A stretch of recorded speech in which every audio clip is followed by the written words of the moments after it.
श्रीवाराही द्वादशनामस्तोत्रम्। हयग्रीव उवाच शृणु द्वादशनामानि तस्या देव्या घटोद्भव यदा कर्णनमात्रेण प्रसन्ना सा भविष्यति। पञ्चमी दण्डनाथा च संकेता समयेश्वरी तथा समयसंकेता वाराही पौत्रिणी शिवा।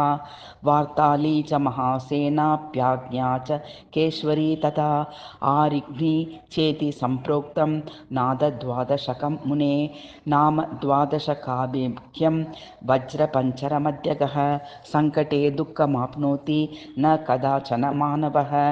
एतैर्नामाभिर्भ्रष्टाः सङ्केतां बहु तुष्टुवः तेषामनुग्रहार्थाय प्रचचाल सा पुनः इति श्रीब्रह्माण्डपुराणे ललितोपाख्याने सप्तदशोऽध्याये श्रीवाराही द्वादशनामस्तोत्रम्।